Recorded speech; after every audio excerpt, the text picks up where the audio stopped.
ठीक। तो जो 30 सिम्टम्स लिखे हैं उनमें से कोई 2 ढूंढ के आपको असाइनमेंट में लगाना है। अप्रैल में असाइनमेंट जमा करना पड़ेगा। आज मार्च का 9 तारीख हो चुका है, अप्रैल में 10 के आसपास जमा करना है, तो काम पे लग जाओ। ठीक। उसी के साथ हमारा फर्स्ट यूनिट उस दिन खत्म हो चुका था, पहले ही प्रैक्टिकल का भी लगभग पॉइंट हो गया फर्स्ट यूनिट वाले। सेकेंड यूनिट स्टार्ट करते हैं, जिसका हमारा जो मेन टॉपिक है वो है बैक्टीरिया। ठीक। जैसे फर्स्ट यूनिट में हमने वायरस के बारे में डिटेल से पढ़ा हुआ है, वायरस और उसके छोटे छोटे और जीव है जैसे वायरस, प्रियन, ठीक है। उसके बाद थोड़े कनेक्टिंग लिंक जैसे कि एक्टिनोमाइसीटिस, माइकोप्लाज्मा, फाइटोप्लाज्मा, ये सब पढ़ लिए। अब सेकेंड यूनिट में जो बड़ा ग्रुप है वो है बैक्टीरिया, और इसके साथ एक छोटा सा दिया हुआ है साइनोबैक्टीरिया। तो दोनों को हमको सेकेंड यूनिट में कंप्लीट पढ़ना है। ठीक है, एक एक करके देखो हम शुरू कर रहे हैं। छोटे जीव से शुरू किया हमने, वायरस से शुरू किया, बैक्टीरिया, इसके बाद एल्गी, फिर फंजाई। यूनिट सेकेंड सेमेस्टर खत्म। थर्ड में जाओगे तो उसके आगे ब्रायोफाइटा, टेरिडोफाइटा, पूरा प्लान से हमको प्लांट को ही पढ़ना है। ठीक, चलो फिर आ जाते हैं बैक्टीरिया पे। तो बैक्टीरिया जिसको बोलते हैं जीवाणु। क्या होते हैं जीवाणु? सर्वव्यापी। सर्वव्यापी मतलब सभी जगह पाए, सभी जगह मिलेगा, है ना। चाहे हवा में, पानी में, मिट्टी में, खाना में, है ना। जहाँ पर भी आप देखोगे आपको बैक्टीरिया मिलेगा ही। हमको दिखाई नहीं देता। बैक्टीरिया को हम देख सकते हैं क्या? नेकेड आई से नहीं देख सकते। बैक्टीरिया को हम लैब में ग्रो कर सकते हैं क्या? यस, कर सकते हैं। कैसे ग्रो करेंगे?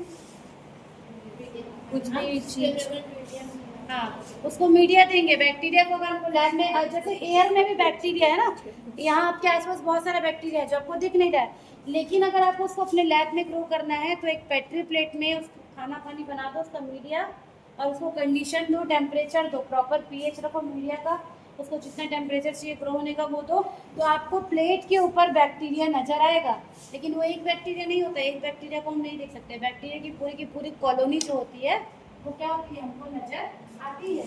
ठीक है, तो बैक्टीरिया सर्वव्यापी है, एक कोशिकीय है। इसका क्या मतलब हुआ? यूनिसेलुलर, सिर्फ एक सेल की बनी होती है। ठीक है, दृढ़ भित्ति वाले, इनके पास प्रॉपर क्या होगा, सेल वॉल होगा। जैसे वायरस में हमने ऐसा कुछ भी नहीं पढ़ा था। वायरस के पास क्या था? वायरस के पास क्या क्या चीज था? Genetic material. हाँ, जेनेटिक मटेरियल और उसके चारों ओर प्रोटीन का कवरिंग, दो ही चीज था। बैक्टीरिया के पास भी जेनेटिक मटेरियल होगा और उसके पास भी जो चारों ओर उसकी कवरिंग है उसको बोला जाता है सेल वॉल। जैसे कि पौधों के पास सेल वॉल होता है ना, प्लांट में हमको देखने को मिलेगा कोशिका भित्ति, ऐसी बैक्टीरिया के पास भी होती है, इसको दृढ़ भित्ति वॉल कहते हैं। प्रोकैरियोटिक सूक्ष्म जीव है। प्रोकैरियोटिक मतलब, प्रोकैरियोटिक अगर हम बोल रहे हैं इसका क्या मतलब है? फर्स्ट सेम में आपने पढ़ा हुआ है प्रोकैरियोटिक और यूकैरियोटिक में अंतर, है ना। तो सबसे मेन अंतर क्या होता है प्रो और यू में? प्रो मतलब प्रिमिटिव, प्रो मतलब प्रिमिटिव, प्रिमिटिव मतलब पुराने, और यूकैरियोटिक मतलब, कैरियन किसका नाम है? Carrion, nucleus. कैरियन किसका नाम होता है? न्यूक्लियस। तो ऐसे जीव जिनके पास प्रिमिटिव न्यूक्लियस है, पुराने न्यूक्लियस, बहुत पुराने। तो पुराने का मतलब यहाँ पर बहुत दिन पुराने वाला नहीं है। पुराने का मतलब है, प्रिमिटिव न्यूक्लियस का मतलब है न्यूक्लियस के पास होता है जेनेटिक मटेरियल।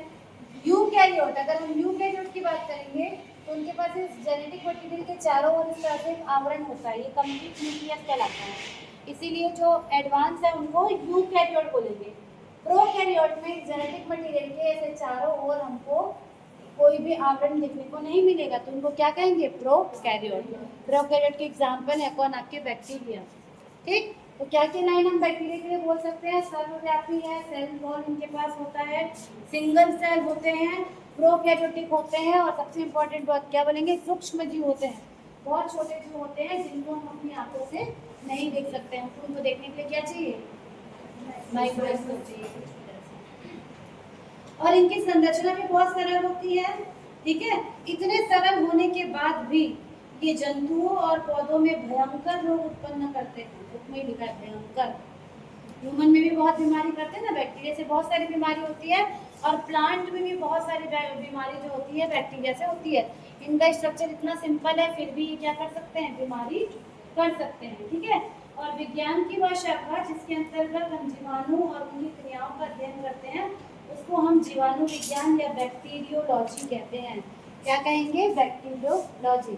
आगे चल के अगर आप लोग साइंटिस्ट बनोगे और बैक्टीरिया के ऊपर काम करोगे तो आप लोग बैक्टीरियोलॉजिस्ट कहलाओगे, बैक्टीरिया के ऊपर काम करने वाले। और इस सब्जेक्ट को क्या बोलेंगे? बैक्टीरियोलॉजी।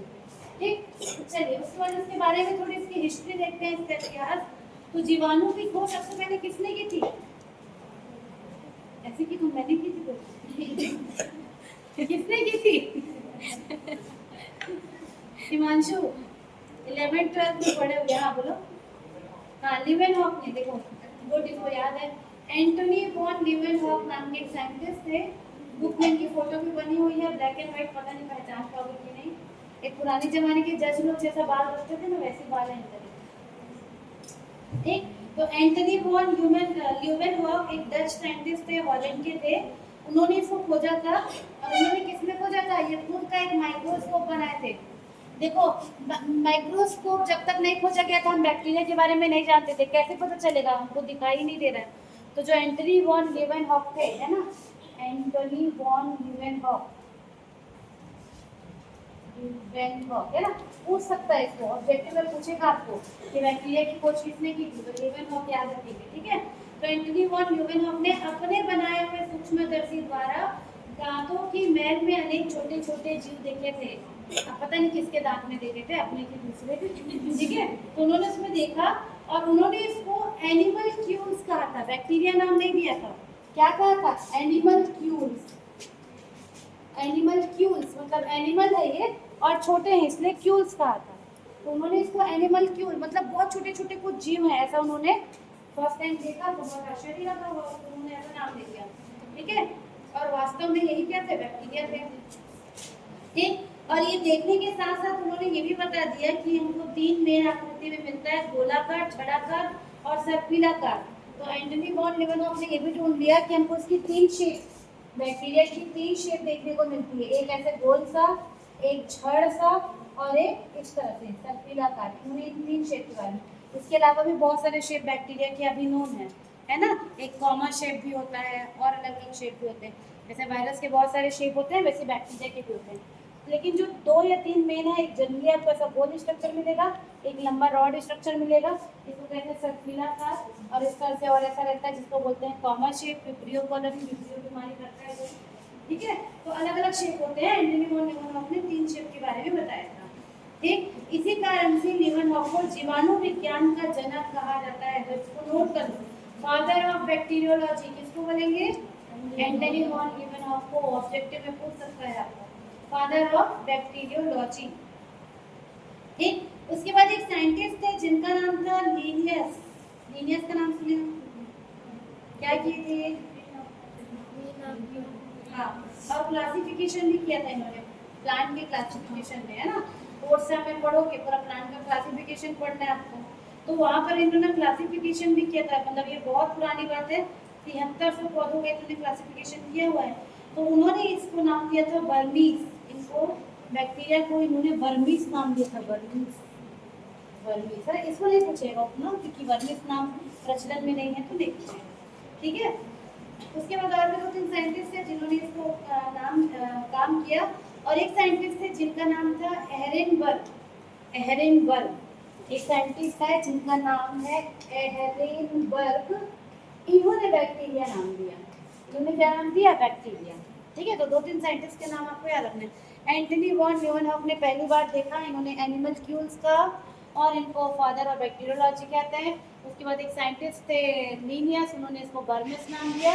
और उसके बाद एक साइंटिस्ट थे जिनका नाम था एहरेनबर्ग, इन्होंने इसको क्या नाम दिया? बैक्टीरिया नाम दिया, और बैक्टीरिया नाम इसका पे प्रचलित हो गया, ठीक है, ठीक। उसके बाद एक साइंटिस्ट थे नागेली, उन्होंने इसको परिभाषा दिया, इसको डिवीजन किया, बहुत सारा है, ठीक।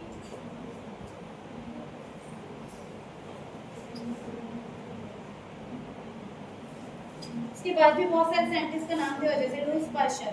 उन्होंने बताया कि लोगों की जो अणुओं द्वारा उत्पत्ति होती है, बहुत सारे अपने रिपोर्ट दिए, है ना। Father of microbiology Louis Pasteur को कहते हैं, ये भी लिखो, ये भी पूछ सकते हैं। Father of microbiology is Louis Pasteur, ठीक है, लुई पाश्चर पूछ सकता है आपको ऑब्जेक्टिव में, इसको नोट कर लीजिए। ठीक, उसके बाद एक साइंटिस्ट का नाम है जिनको कहते हैं रॉबर्ट कोच। इन्होंने बहुत बड़ा काम किया। एक साइंटिस्ट है जिनका नाम है रॉबर्ट कोच, ठीक है। इन्होंने कोच पोस्टुलेट भी दिए हुए हैं, आपने कहीं पढ़ा होगा। तो रॉबर्ट कोच जो साइंटिस्ट थे, इन्होंने क्या किया, इन्होंने सर्वप्रथम 1881 की बात है ना, इन्होंने सर्वप्रथम जीवाणुओं का कृत्रिम माध्यम में संवर्धन किया। तो इन्होंने सबसे पहले किया और बताया कि बैक्टीरिया को हम क्या कर सकते हैं, संवर्धन कर सकते हैं कृत्रिम माध्यम में, मतलब कि लैब में हम इनको ग्रो कर सकते हैं। 1881 में इन्होंने बताया, ठीक है। उन्होंने जीवाणु द्वारा रोगों की उत्पत्ति के संबंध में कुछ नियम बताए जिनको कोच पोस्टुलेट या कोच अभिलेख कहते हैं। और इसके लिए उनको 1905 में नोबेल पुरस्कार भी मिला था, किसको, रॉबर्ट कोच को, ठीक। इसीलिए रॉबर्ट कोच को आधुनिक जीवाणु विज्ञान का जनक कहा जाता है। Father of bacteriology is Anthony van Leeuwenhoek, father of modern bacteriology is Robert Koch. दोनों अलग अलग है, ऑप्शन में दोनों तीनों नाम दिया है, ऑप्शन में दोनों तीनों नाम दिए गए। सबसे फर्स्ट मुझे पूछ रहा है तो एंथनी वॉन लीवेनहॉफ, ठीक है। और रॉबर्ट कोच को आधुनिक जीवाणु विज्ञान का जनक कहा जाता है, फादर ऑफ मॉडर्न बैक्टीरियोलॉजी, ठीक है। इसके अलावा सूक्ष्म जीवों के संबंध में ज्यादातर खोजें जो है वो 1885 से 1914 के बीच में हुई है। कब से कब तक हुई है, 1885 से 1885 से शुरू हुआ, होते होते 1914 तक में बैक्टीरिया के बारे में बहुत सारी चीजें खोजी गई हैं, ठीक है। तो जो एंटनी वॉन लीवेनहॉफ ने किया था वो वहाँ से शुरू हुआ है, ठीक। मतलब 1674 में इन्होंने खोजा था, लेकिन ज़्यादातर काम 1884 से कब तक हुआ है, 1885 से 1914 तक। इसलिए इस समय को सूक्ष्म जीव विज्ञान का स्वर्ण युग कहा जाता है, the golden age of microbiology. इस टाइम को क्या बोलेंगे, गोल्डन एज ऑफ माइक्रोबायोलॉजी। बहुत सारी चीजें इसी टाइम पे खोजी गई, गोल्डन एज ऑफ माइक्रोबायोलॉजी, ठीक है। तो ये पूरा जो टाइम था, इतना लंबा टाइम था, लगभग 70 साल 95 30 साल, इस बीच में माइक्रोबायोलॉजी के बारे में बहुत सारी खोजें हुई, इसलिए इसको सूक्ष्म जीव विज्ञान का स्वर्ण युग कहा जाता है, ठीक। उसके बाद एक साइंटिस्ट थे, साइंटिस्ट का ग्रुप था जिनको कहेंगे एवेरिन, मैकलियोड और मैककार्टा। इन्होंने 1944 में जीवाणुओं में ट्रांसफॉर्मेशन, आगे बढ़ेंगे हम लोग, उसका अध्ययन किया और डीएनए का आनुवंशिक पदार्थ के रूप में महत्व बताया। लेडरबर्ग एंड टैटम नाम के साइंटिस्ट थे, इन्होंने 1946 में ई कोलाई नामक जीवाणु में कॉन्जुगेशन की खोज की थी। तो ये उनके रिप्रोडक्शन का टाइम है, थोड़ा बाद में पता चला, ठीक है। तो इतना हमको हिस्ट्री में लिखना है। हिस्ट्री में कम से कम 3 से 4 साइंटिस्ट के नाम और उन्होंने क्या क्या किया ये आपको पता होना चाहिए। एक बड़ा क्वेश्चन पूछेगा, बैक्टीरिया क्या है, उसके लक्षण लिखिए, उसका रिप्रोडक्शन बताइए। सेकंड मिनट का क्वेश्चन फिक्स है। जीवाणु क्या है उसके बारे में बताइए, तो बारे में बताइए बोला है, मतलब आपको सारे चीज़ लिखने पड़ेंगे, उसके लक्षण, हिस्ट्री, उसका रिप्रोडक्शन, उसका स्ट्रक्चर, सब चीज़ें, ठीक है। चलिए अब हेडिंग डालिए, जनरल कैरेक्टरिस्टिक्स ऑफ बैक्टीरिया, जीवाणुओं के सामान्य लक्षण। क्या क्या लक्षण हमको बैक्टीरिया के अंदर दिखते हैं, ठीक है। हेडिंग डालिए, जनरल कैरेक्टरिस्टिक्स ऑफ बैक्टीरिया, सामान्य लक्षण। कुछ हमने ऑलरेडी देख लिया है और थोड़ा सा देख लेंगे।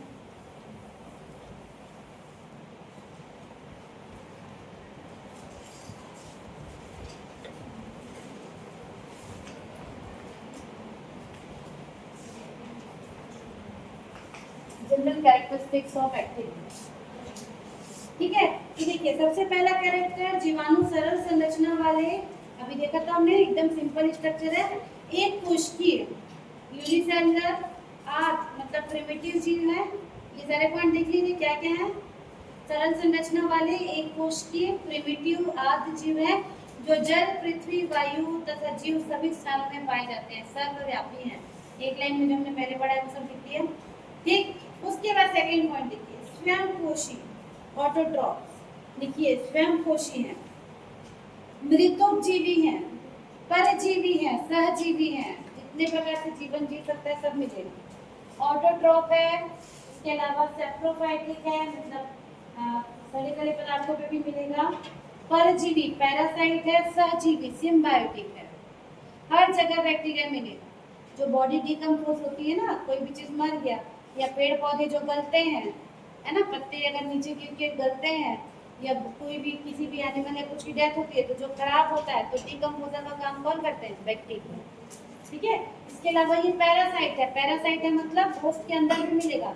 हमारे अंदर भी इकोलाई मिलेगा, हमारे बॉडी में, हमारे स्टमक में इकोलाई मिलेगा। वैसे प्लांट के अंदर भी रहता है। तो ये कैसा हुआ? पैरासाइट हुआ। सिम्बायोटिक, किसी के साथ में भी रहता है, पौधे के जड़ में भी रहता है सिम्बायोटिक, है ना। ठीक है। तो ये सब काम राइजोफोर वाले जो रहते हैं, तो सभी जगह ये हमको देखने को मिलेगा। जीवाणु प्रोकैरियोटिक जीव हैं, अर्थात इनमें सुविकसित केंद्रक, समझ पा रहे?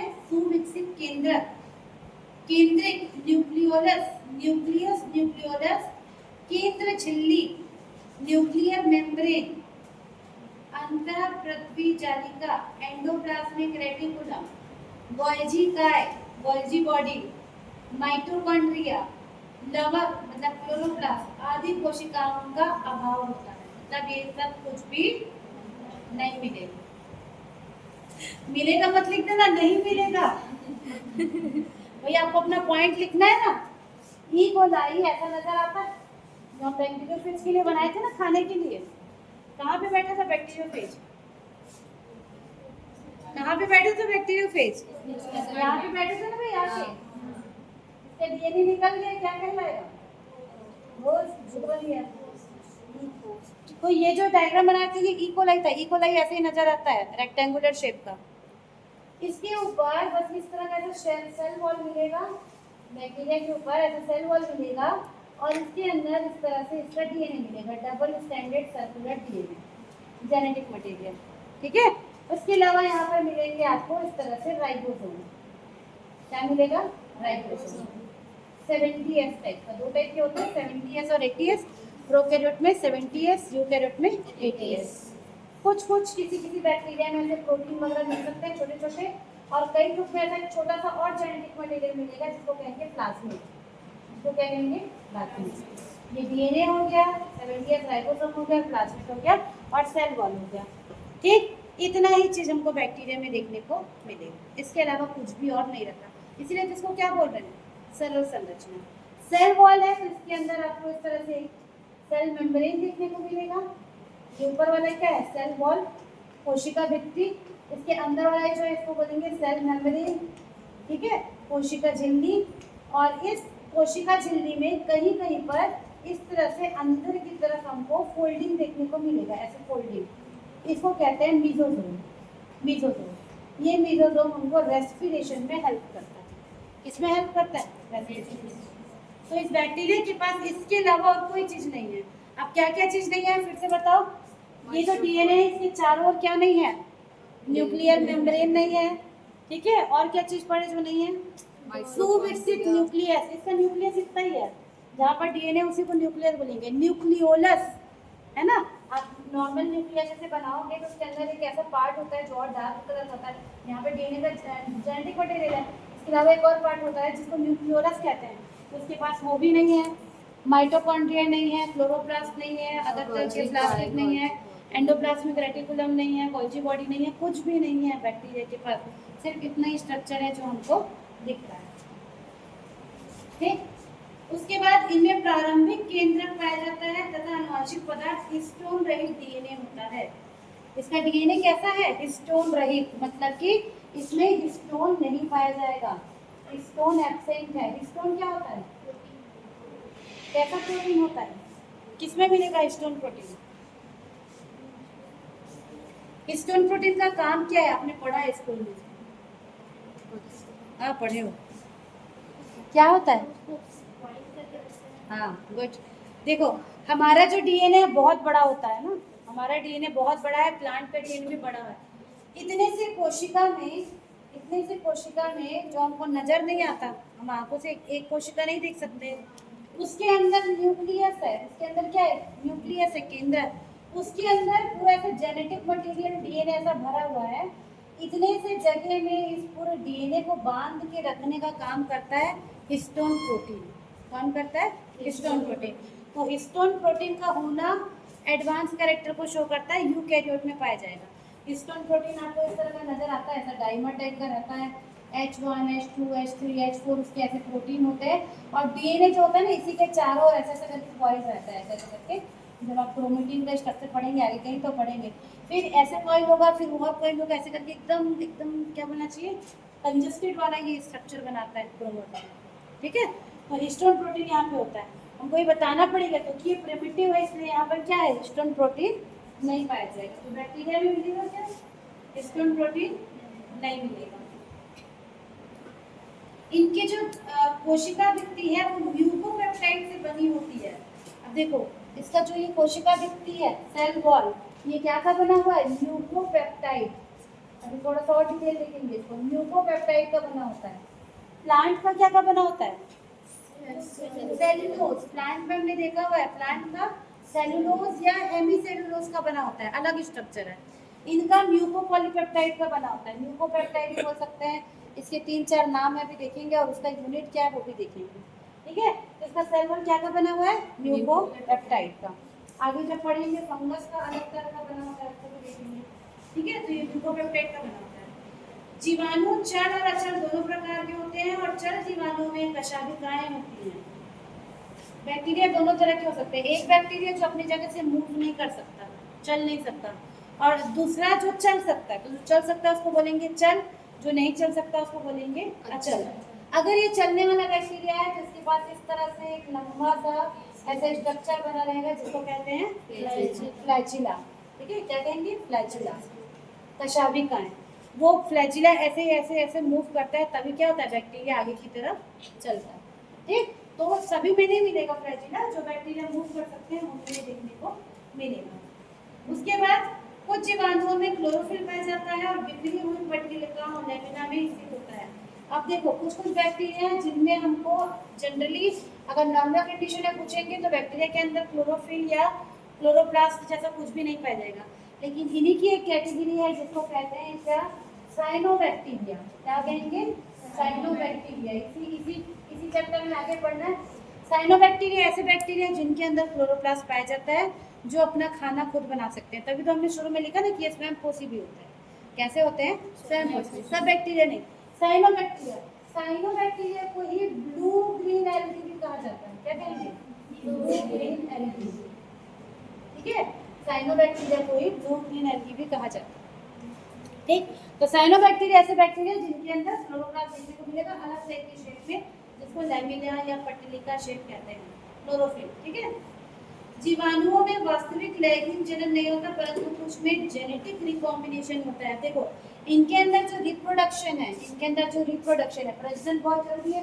सभी जीवों के लिए रिप्रोडक्शन बहुत जरूरी चीज होता है।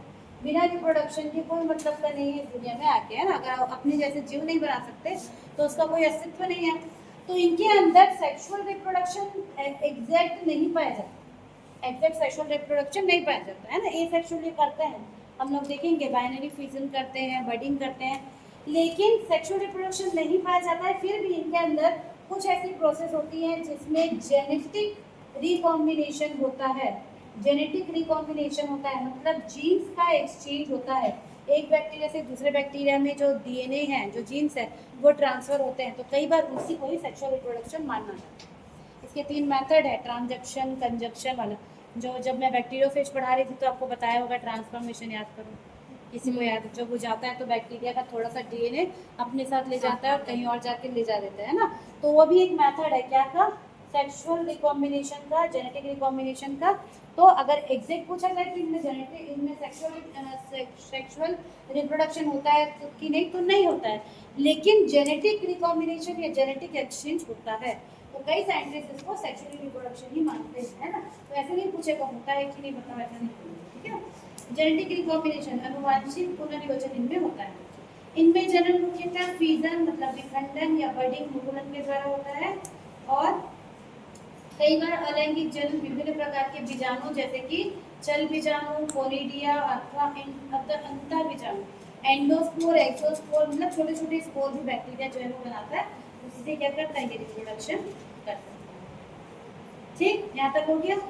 चलिए अब इनका सिस्टमेटिक पोजीशन देखेंगे, कहाँ पर इनको प्लेस किया गया है साइंटिस्ट को द्वारा। इतने इनके जनरल कैरेक्टरिस्टिक है, कितने पॉइंट में दिया हुआ है बुक में, 10 पॉइंट में दिया हुआ है ना। अगर इसी को 10 नंबर में पूछ लेता है कि जनरल कैरेक्टरिस्टिक लिखिए, तो आपको विथ डायग्राम और थोड़ा थोड़ा और डिटेल करके बताना।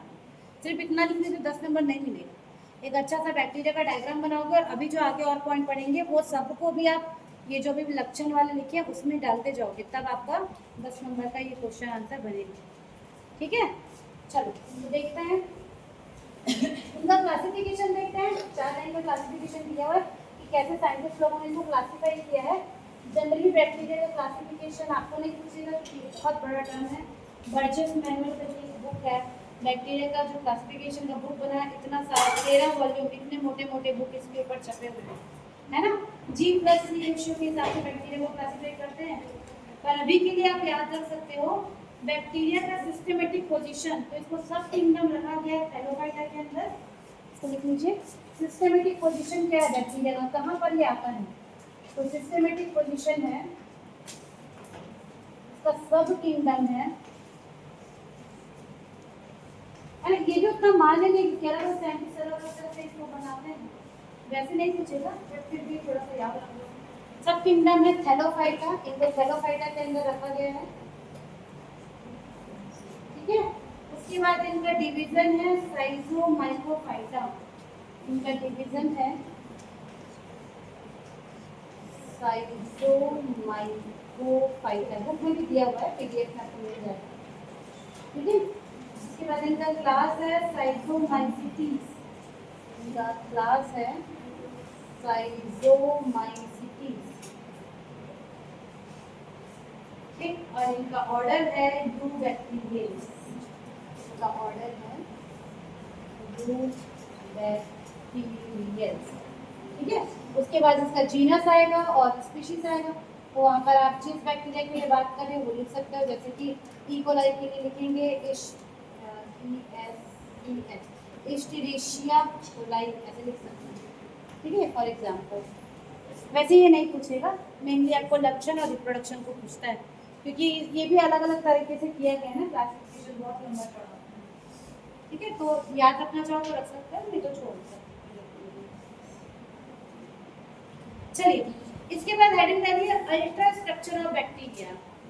Ultra structure of bacterial cell, bacterial cell को अगर हम अंदर से देखें तो हमको कैसा दिखेगा, ultra structure. Ultra structure of bacterial cell. ठीक, तो अल्ट्रा स्ट्रक्चर में देखिए पहले इसका ऑकरेंस क्या होगा, कहाँ पर मिलेगा हमको बैक्टीरिया, बैक्टीरिया कहाँ पर मिलेगा, सर्वव्यापी है, सभी जगह मिलेगा। वायु, जल, मिट्टी, पौधे और प्राणियों के शरीर में भी। गर्म स्थानों में ये 78 डिग्री सेंटीग्रेड तक और ठंडे स्थानों में -19 टेम्परेचर पे भी जीवित रह सकता है। 100 में भी रह सकता है कहीं तो, फिर भी आपको रेंज दिया हुआ है बुक में, तो याद रखेंगे 78 डिग्री सेंटीग्रेड से लेके -19 डिग्री सेंटीग्रेड तक बैक्टीरिया मिल सकता है। एरोबिक भी हो सकता है, हवा में भी मिल सकता है, एनारोबिक भी हो सकता है, मतलब कि बिना हवा के भी पाया जा सकता है। सभी जगह मिलेगा, है ना, सभी जगह मिलेगा। बहुत लंबे टेम्परेचर रेंज में भी मिल सकता है, और एरोबिक मतलब कि ऑक्सी भी हो सकता है, और एनारोबिक मतलब कि अनऑक्सी भी हो सकता है। ठीक, चलिए अब देखते हैं इसका अल्ट्रा स्ट्रक्चर। तो इलेक्ट्रॉन सूक्ष्मदर्शी और विभिन्न अभिरंजन विधियों के उपयोग करके जीवाणु कोशिका का अध्ययन किया गया है, और इसको जब देखा गया तो इसके अंदर क्या क्या पाया गया देखिए। ठीक, तो ये अच्छा स्ट्रक्चर को मैं मिटा दूँ। ठीक है, तो अगर आप इसका स्ट्रक्चर देखेंगे, फिर से एक बार बनाते हुए देखते हैं। सबसे पहले आपको क्या मिलेगा बैक्टीरिया में, बैक्टीरिया का डायग्राम बनाओ। सबसे पहले क्या मिलेगा, सबसे बाहर की तरफ क्या मिलेगा, सेल वॉल मिलेगा, सेल वॉल मिलेगा कि न्यूक्लियस मिलेगा, सेल वॉल मिलेगा। ठीक है, ई कोलाई का स्ट्रक्चर देखो, ये हम लोग अभी बनाए थे, ये सेल वॉल हो गया। ठीक है, इसके अंदर होता है सेल मेम्ब्रेन, उसमें कहीं कहीं पर इस तरह से इनफोल्डिंग स्पेस को क्या बोलेंगे, मेसोजोम। कई बैक्टीरिया में, सभी में नहीं मिलेगा, कई बैक्टीरिया में सेल वॉल के ऊपर एक और लेयर मिलती है। सेल वॉल के ऊपर क्या मिलेगी, ऐसा एक और लेयर मिलेगी। ठीक है, कहाँ पर मिल रहा है ये? सेल वॉल के ऊपर, ठीक है। तो ये जो सेल वॉल के ऊपर लेयर मिलती है इसको कैप्सूल या स्लाइम कहते हैं। क्या बोलेंगे? कैप्सूल या स्लाइम। ये जो ऊपर की लेयर है इसको कहते हैं कैप्सूल या स्लाइम। स्लाइम मतलब चिकना सा और कैप्सूल मतलब उसका एक स्ट्रक्चर। जैसे आप कैप्सूल खाते हो, हाँ, टैबलेट और कैप्सूल में क्या अंतर है? कैप्सूल में वो एक लेदर टाइप का लेयर टैबलेट मतलब आप जब उसको निकालोगे रैपर से तो जो आपको मिलेगा वो है। कैप्सूल में आप ध्यान से अंदर देखोगे में उसके छोटे अंदर बहुत छोटे छोटे पार्टिकल टाइप के रहते हैं ना, तो एक कवरिंग होगी कैप्सूल जो उसके प्रोटेक्शन के लिए है। सेम ऐसे ही यहाँ पर कुछ बैक्टीरिया के पास एक कैप्सूल या एक चिकनी सी परत पाई जाती है जिसको क्या कहते हैं? स्लाइम लेयर, ठीक है। तो कैप्सूल को हिंदी में बोलते हैं संपुटिका और स्लाइम लेयर को बोलते हैं अवोपंक परत। संपुटिका और अवपंक परत। आप लोग याद रखो कैप्सूल और स्लाइम लेयर। स्लाइम मतलब समझते हो? स्लाइम खेलने का भी आता है, जानते हो ना? चिकना चिकना वैसा है, इसलिए स्लाइम लेयर है। कैप्सूल मतलब ऊपर की परत। तो ये क्या होता है देखिए, कुछ जीवाणुओं की कोशिका भित्ति के बाहर चारों ओर एक डिफ्यूज मतलब विस्तृत और ढीला आवरण पाया जाता है जिसको स्लाइम लेयर कहते हैं, ठीक है। यह जीवद्रव्य द्वारा स्रावित पॉलीसेकेराइड जैसे कि डेक्स्ट्रॉन, लेवॉन और एमिनो एसिड का बना रहता है। तो ये जो स्लाइम लेयर है क्या का बना होगा? ये जो स्लाइम लेयर है ये क्या का बना होगा? डेक्स्ट्रॉन, सब केमिकल है ना, लेवॉन, ठीक है। इसके अलावा बहुत सारे एमिनो एसिड। ये कहाँ से बनेगा? ये जो बैक्टीरिया है इसी ने खुद ऐसा क्या किया है, कुछ बाहर अपने मोलचिन स्रावित किया है, उससे अपने चारों तरफ क्या बना लिया है? लेयर बना दिया है, ठीक है। तो ये डेक्स्ट्रॉन, लेवॉन, एमिनो एसिड और पॉलीपेप्टाइड श्रृंखला से निर्मित होती है। कुछ वैज्ञानिकों के अनुसार यदि यह परत नाइट्रोजन युक्त पदार्थ की हो जाती है तब इसको क्या कहते हैं? कैप्सूल। सिर्फ इतनी चीजें रहेंगी तो इसको कहेंगे स्लाइम लेयर, और इसमें अगर आप नाइट्रोजन वाले कुछ पदार्थ ऐड कर दिए तो इसको क्या बोलेंगे हम? कैप्सूल। देखो दोनों चीजें लगभग एक ही टाइप की हैं। स्लाइम लेयर है मतलब वहाँ पर क्या निकला हुआ है? डेक्स्ट्रॉन, लेवॉन, एमिनो एसिड वगैरह। और अगर वो और ज़्यादा एडवांस हो गया मतलब उसमें और कुछ चीज़ें मिल गई, कैसी कुछ चीज़ें? नाइट्रोजन युक्त अगर कुछ कंपाउंड मिल गए मतलब वो और कठोर हो गया और स्ट्रॉन्ग हो गया तब उसको क्या बोलेंगे? कैप्सूल। नाम से पता चल रहा है स्लाइम लेयर एक लेयर टाइप का है। कैप्सूल क्या है? थोड़ा सा और रिजिड स्ट्रक्चर, ज़्यादा सुरक्षा कैप्सूल के होने से बैक्टीरिया को मिलता है, ठीक। लेकिन यदि आप पर केवल पॉलीसेकेराइड से निर्मित हो तो इसको पंख पर मतलब स्लाइम लेयर कहेंगे। अगर इसकी मोटाई बहुत कम हो तो इसको माइक्रो कैप्सूल और कम हो तो मैक्रो कैप्सूल कहते हैं। जरूरी नहीं होता पॉइंट, ठीक। तो देखिए जो कैप्सूल है वो जीवाणुओं की सुरक्षा करती है। कैप्सूल किस लिए बना रहे हैं? जीवाणु खुद बना रहे हैं अपने लिए, है ना। तो क्या के लिए? उनकी सुरक्षा करती है और उनकी उपस्थिति के कारण ही वो वायरुलेंट होते हैं। वायरुलेंट। जिन बैक्टीरिया के पास इस तरह का कैप्सूल मिलेगा वो बैक्टीरिया कैसे होंगे? वायरुलेंट, मतलब कि जो बीमारी करेंगे। जिन बैक्टीरिया के पास कैप्सूल नहीं होता वो जनरली बीमारी नहीं कर सकते। ऐसा 90% केसेस में माना जाता है। हमेशा ऐसा होगा इसकी कोई गारंटी नहीं, ठीक है। जितनी भी स्टडी की जाती है ना, जैसे जो बैक्टीरिया बीमारी करते हैं उन बैक्टीरिया लोगों को आइसोलेट करते हैं, लैब में उनको ग्रो करते हैं, तो ग्रो करने पे देखा गया कि जो भी बैक्टीरिया वायरुलेंट है मतलब बीमारी करते हैं उनके ऊपर इस तरह से कैप्सूल का जो आवरण है वो पाया जाता है, इसीलिए वो बीमारी कर पा रहे हैं। जैसे ये बैक्टीरिया है, अगर हमको पता चलिए कि हमारे अंदर बैक्टीरियल इन्फेक्शन हुआ है, आप कोई भी दवाई खाओगे तो वो दवाई इस कैप्सूल की प्रेजेंस के कारण इस बैक्टीरिया को मार नहीं पाती है, इसीलिए तो बीमारी कर पा रहे हैं। नहीं तो अगर जिस बैक्टीरिया के पास कैप्सूल नहीं है उसको हमारे अंदर का इम्यून सिस्टम खुद ही खत्म कर देता है, हमको और दवाई खाने की भी जरूरत नहीं। लेकिन हमारा इम्यून सिस्टम ऐसे बैक्टीरिया को नहीं मार पाता जिनके पास क्या है? कैप्सूल है। तो ये कैप्सूल क्या करते हैं? बैक्टीरिया को सुरक्षा प्रदान करते हैं, ठीक है। तो उनको वो क्या हो जाते हैं? उग्रता या वायरुलेंट होते हैं जिनके पास ये कैप्सूल होते हैं, ठीक। चलिए सेकंड इसके पास आ जाएगा सेल वॉल। सेकंड क्या जाएगा? Slime layer. ये कैप्सूल या पहला लेयर हो गया, ठीक है। सबसे बाहर से शुरू करें। दूसरा लेयर है जिसको बोलेंगे क्या? सेल वॉल या कोशिका भित्ति। तो ये क्या होता है? सेल वॉल क्या होता है? जीवाणु की कोशिका भित्ति एक दृढ़ संरचना होती है जो आंतरिक अंगों की रक्षा और अतिरिक्त जीवाणु को निश्चित आकृति प्रदान करती है, मतलब उसके अंदर जो चीजों की सुरक्षा के लिए और निश्चित आकार प्रदान के लिए। ठीक है, ठीक। तो ये कैसे होते हैं देखिए, इनके कोशिका भित्ति में हमको देखने को मिलता है म्यूकोपेप्टाइड का ये बना होता है। क्या का बना होता है, अभी मैंने बताया था, ये जो सेल वॉल है, ये जो सेल वॉल है, सेल वॉल, ये क्या का बना होगा, म्यूकोपेप्टाइड, म्यूकोपेप्टाइड। इसी को ही पेप्टाइडोग्लाइकॉन भी कहते हैं। पेप्टाइडोग्लाइकॉन दोनों वर्ड यूज होता है, ज्यादातर पेप्टाइडोग्लाइकॉन यूज होता है। म्यूकोपेप्टाइड, पेप्टाइडोग्लाइकॉन, ठीक है। इसके अलावा इसी को ही ग्लाइकोपेप्टाइड या म्यूरिन भी कहते हैं। ग्लाइकोपेप्टाइड सब एक ही चीज है ये सब। इसी को ही ग्लाइकोपेप्टाइड भी कहेंगे और म्यूरिन भी कहेंगे, म्यूरिन। देखो ये सब सेल वॉल ही है बैक्टीरिया के।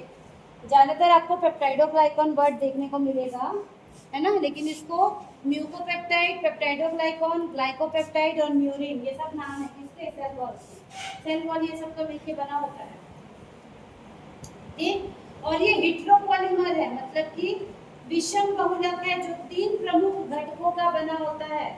अब इनमें से कोई भी एक नाम आप पकड़ लो, अगर हम इसके घटक देखेंगे तो ये 3 घटक का मिलकर बना हुआ है। क्या क्या का, एन एसिटिल ग्लूकोसामाइन। क्या का बना हुआ है, 3 घटक, एन एसिटिल ग्लूकोसामाइन, सब केमिकल है भाई। ये सेल वॉल कब पढ़ रहे हैं ना, एन एसिटिल ग्लूकोसामाइन का बना है। इसके अलावा N acetyl muramic acid, N acetyl muramic acid, ठीक। और इसके अलावा तीसरा है जिसको कहते हैं L alanine, L alanine, L alanine. तो बैक्टीरिया का जो सेल वॉल है वो 3 मेन कंपोनेंट का मिलकर बना हुआ है। कौन कौन से 3 component, N acetyl glucosamine, N acetyl muramic acid और एल एलानिन, ये 3 चीज का मिलकर बना होता है। पर सिर्फ इतने ही नहीं होते, इसमें और भी चीजें होती हैं, जैसे यहाँ पर D glutamic acid, diaminopimelic acid, D alanine, ये सब भी पाए जाते हैं। इसके अलावा टाइकोइक एसिड भी मिलता है। तो बहुत सारी चीजें इनके सेल वॉल में मिलती है, तभी क्या बना रहे हैं, रिजिड दृढ़ स्ट्रक्चर बनाते हैं, है ना। बैक्टीरिया का सेल वॉल अच्छा खासा बड़ा सेल वॉल होता है क्योंकि इसमें इतने सारे जो चीजें हैं वो डली हुई हैं, ठीक। तो आपको याद रखना है एन एसिटिल ग्लूकोसामाइन और एन एसिटिल म्यूरेमिक एसिड दोनों का ना ऐसे लेयर जैसा बनता है। हम लोग इस वीक के प्रैक्टिकल क्लास में बैक्टीरिया का वो पढ़ेंगे, इसको ग्राम स्टेनिंग पढ़ेंगे। वहाँ पर आपको ये चीज फिर से आएगा, ये जो एन एसिटिल ग्लूकोसामाइन है और एन एसिटिल म्यूरेमिक एसिड है, इस तरह से एक दूसरे से ऐसे इंटरलिंक वाला स्ट्रक्चर बनाती है, ऐसे करके इंटरलिंक स्ट्रक्चर बनाती है, ठीक है। तो ये 2 इंपॉर्टेंट घटक, तीसरा इनका घटक हो गया कौन, एल एलानिन। उसके अलावा D glutamic acid, diaminopimelic acid, D alanine, ये सब मिलते हैं। ग्लाइसिन, लाइसिन सब मिलता है। कुछ जीवाणु की कोशिका भित्ति में काइटिन भी पाया जाता है। काइटिन जो फंगस से मिलता है वो भी इनमें मिलेगा। इसके अलावा लिपिड भी पाया जाता है, ठीक है। इसके अलावा इनके में टाइकोइक एसिड, एक और चीज होता है कहते हैं टाइकोइक एसिड, ये भी मिलेगा। क्या चीज, टाइकोइक एसिड, ये भी देखने को मिलेगा। ये सब इसके सेल वॉल में मिलेगा। देखो सरल बोल रहे हो, कितना सारा चीज निकल रहा है।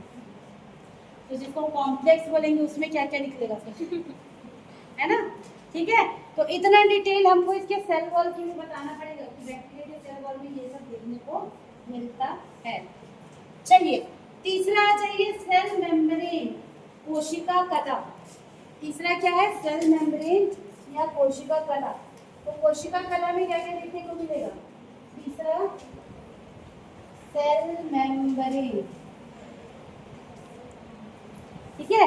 सेल मेम्ब्रेन या कोशिका कला, तो यह कोशिका भित्ति के ठीक नीचे तथा जीवद्रव्य के चारों ओर पाई जाती है। ये भी क्या होगी, अर्ध पारगम्य, मतलब कि सेमी परमिएबल होती है, ठीक है। और इन दोनों के बीच की स्पेस को पेरिप्लाज्मिक स्पेस कहते हैं। ये देखो, ये सेल, ये हो गया कैप्सूल, ये हो गया सेल वॉल और ये सेल मेम्ब्रेन। इनके बीच की ये जो जगह है इसको कहते हैं पेरिप्लाज्मिक स्पेस। आपको पूछ सकता है पेरिप्लाज्मिक स्पेस क्या होता है? तो पेरिप्लाज्मिक स्पेस क्या होता है? सेल वॉल और सेल मेम्ब्रेन के बीच की जगह क्या कहलाती है? Periplasmic space. जनरली जहाँ पर दो लेयर टाइप की चीज होती है उनके बीच की जगह को पेरिप्लाज्मिक स्पेस कहा जाता है। ठीक है। रासायनिक रूप से कोशिका कला भी लाइपोप्रोटीन की संरचना होती है, मतलब ये फॉस्फोलिपिड और प्रोटीन की बनी होती है।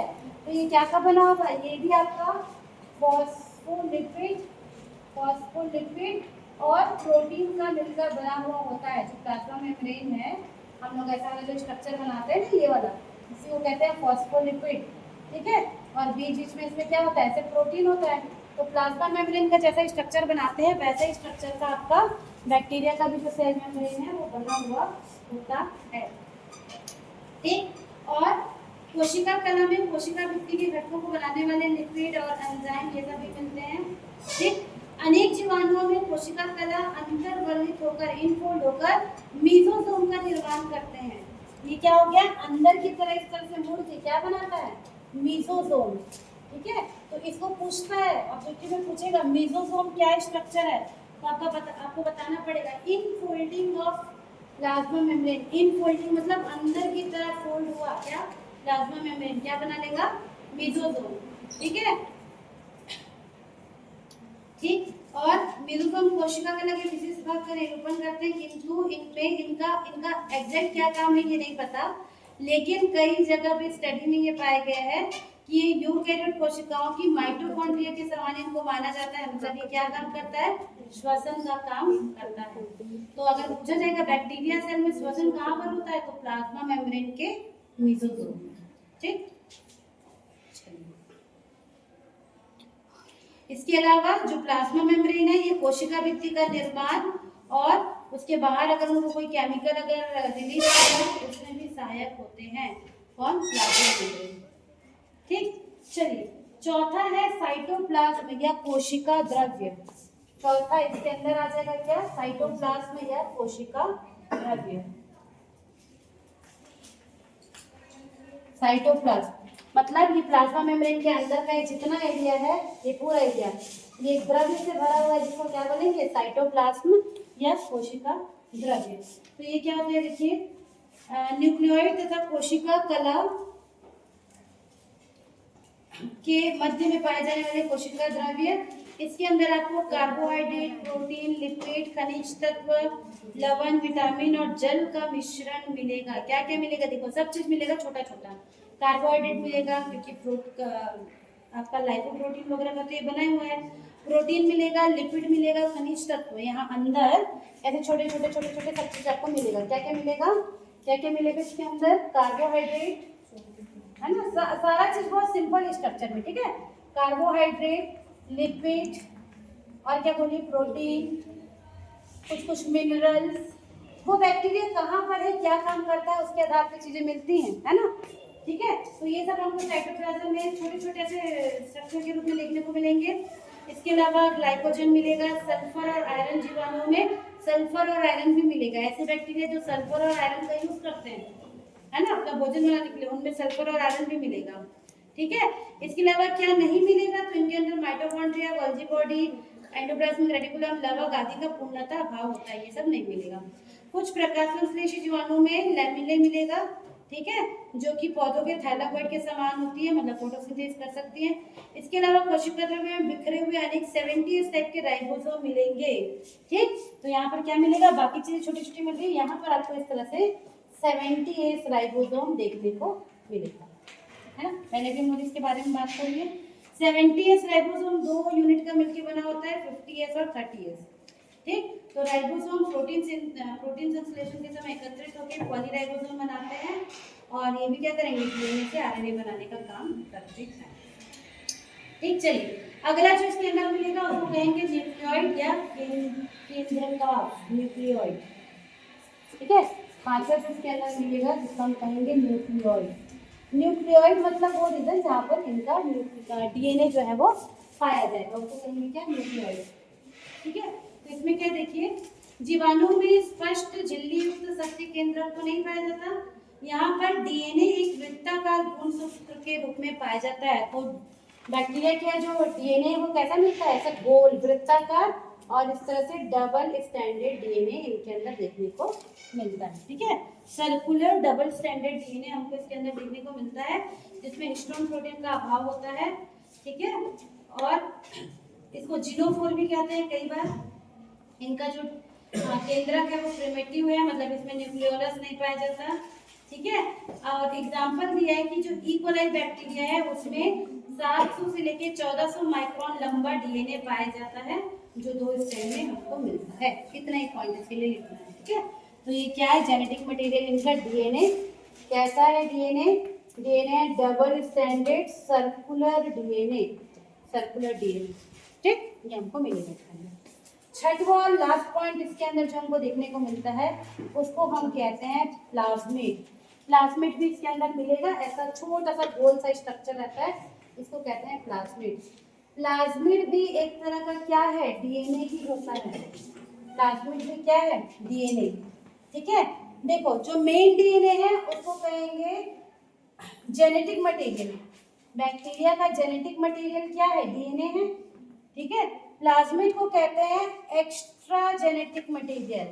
भगवान ने इनको थोड़ा सा एक्स्ट्रा दिया हुआ है, क्यों दिया है प्लास्टिड, हमारे पास नहीं है, पौधों के पास भी नहीं है, बैक्टीरिया को क्यों मिला है, तब किए जब किए क्या किए बच्चों। प्लाज्मिड क्या होता है, अनेक जीवाणुओं में गुणसूत्र के अतिरिक्त भी डीएनए खंड एक छोटे वलय के रूप में पाया जाता है, जिसको क्या कहते हैं, प्लाज्मिड कहते हैं। तो ये प्लाज्मिड भी एक तरह का डीएनए है।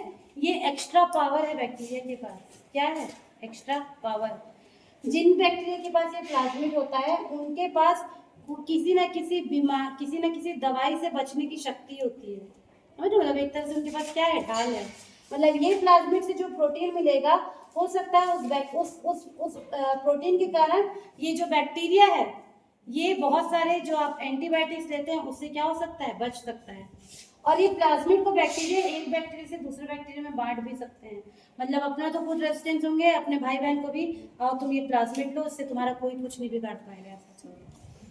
स्पेशल पावर है ये, क्या है स्पेशल पावर, प्लाज्मिड। और जो हम जेनेटिक इंजीनियरिंग पढ़ते हैं आगे, आप देखोगे जेनेटिक इंजीनियरिंग जिसमें जीन्स का सब काम होता है, उसके लिए ये प्लाज्मिड को एज अ वेक्टर यूज किया जाता है। ये प्लाज्मिड को बैक्टीरिया से निकालते हैं, इसमें जो जीन को हमको डालना है उसको यहाँ पे डालते हैं और दूसरे ऑर्गेनिज्म में भेजते हैं। तो ये प्लाज्मिड बहुत काम की चीज़ है, बैक्टीरिया में पाया जाता है और हम इसको एज अ वेक्टर यूज करते हैं हमारे लिए, है ना, हमारे लिए हम क्या करते हैं, एज अ वेक्टर यूज करते हैं। तो प्लाज्मिड को क्या बोलेंगे, एक्स्ट्रा जेनेटिक मटेरियल। ये डीएनए, राइबोसोम, इसके अंदर कार्बोहाइड्रेट, प्रोटीन, लिपिड, फैट सब मिलेगा। साइटोप्लाज्म, उसके ऊपर प्लाज्मा मेम्ब्रेन, उसके ऊपर सेल वॉल और उसके ऊपर कैप्सूल। यहाँ पर इसको नहीं बताया, फ्लैजिला को नहीं बताया, फ्लैजिला आप लिख सकते हो। और उसके अलावा कई बैक्टीरिया में ऐसे छोटा छोटा और स्ट्रक्चर देखने को मिलता है ऐसा, इसको कहते हैं सीलिया। ठीक है, सीलिया, इनका भी थोड़ा सा रोल रहता है। जब रिप्रोडक्शन के टाइम पे दो बैक्टीरिया से पास में आते हैं तो ये सीलिया जो है उनको हेल्प करते हैं। ठीक है, तो जितने पॉइंट में पढ़े इतने पॉइंट में आपको, अगर 10 नंबर के लिए पूछता है स्ट्रक्चर ऑफ बैक्टीरिया, तो आपको इतने पॉइंट्स के साथ एक अच्छा सा सुंदर सा डायग्राम बनाकर ये पूरा लिखना। ठीक है, क्लियर। चलिए, तो आज इतना ही रखते हैं। नेक्स्ट क्लास में